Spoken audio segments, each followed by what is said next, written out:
That is because they don't understand the Satipatthana Sutta in detail. And Satipatthana Sutta, as just now I have mentioned, the object of meditation is full establishment of, to understand 4 groups of objects we have to observe.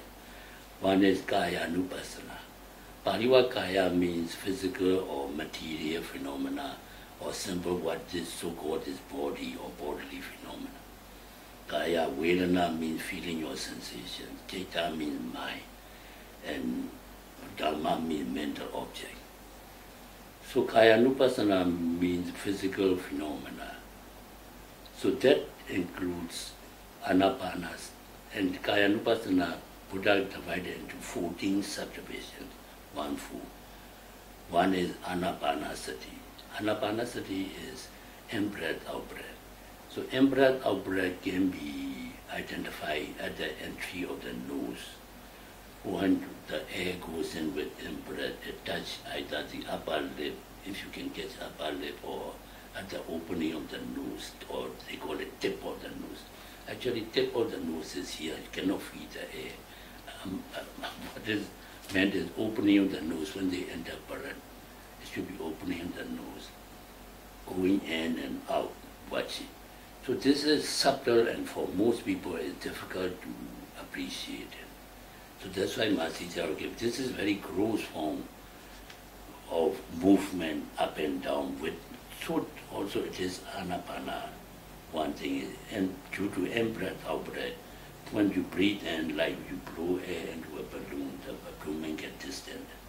That stretching or tenseness sensation is labeled as rising.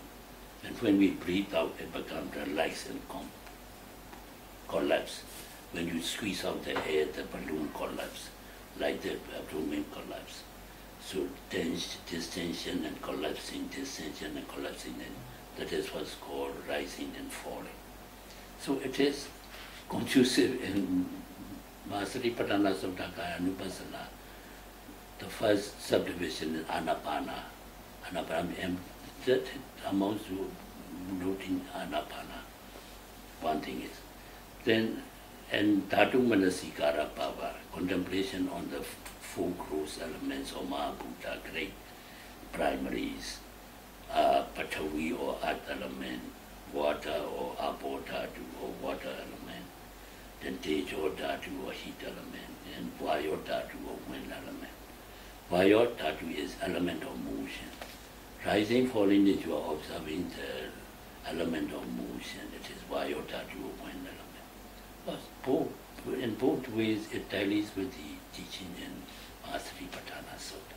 Only thing is the use of the word, and Satipatthana Sutta they don't mention as rising, falling of the abdomen. But same thing.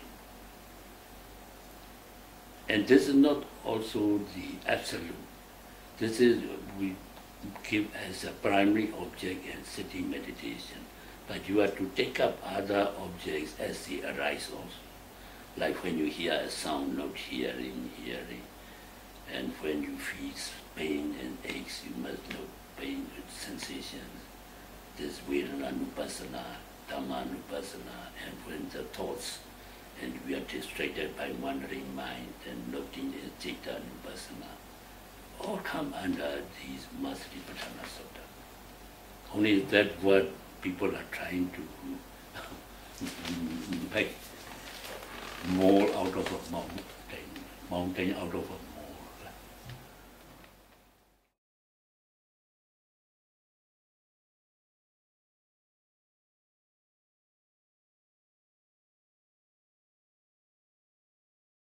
That is another good question.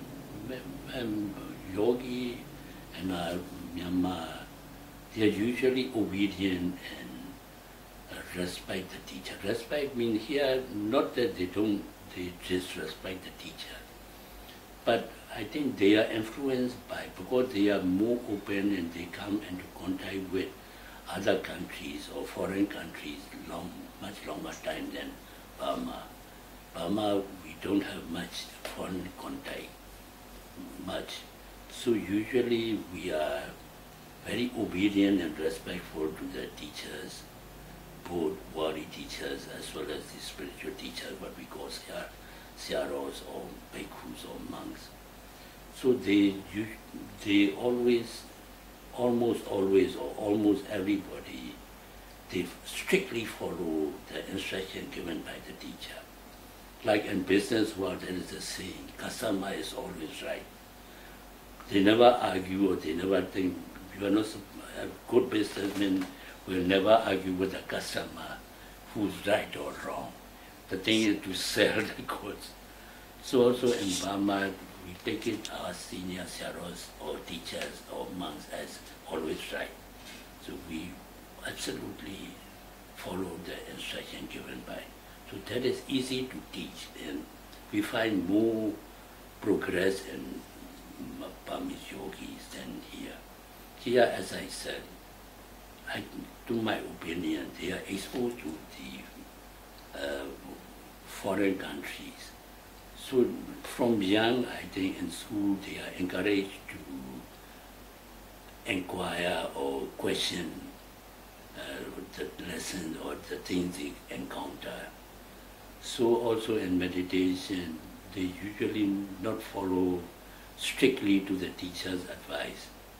And worst of the part is, because they have some educational knowledge, they try to read many books and listen many talks, and they are usually confused and mixed up, and they do not know how to handle.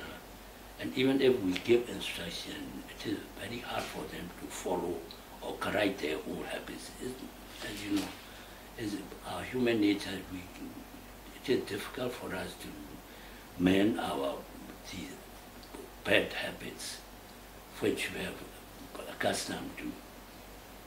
So I think here they can sitting is good, but in reporting the wisdom or insight, knowledge is, you may call it, not very satisfactory.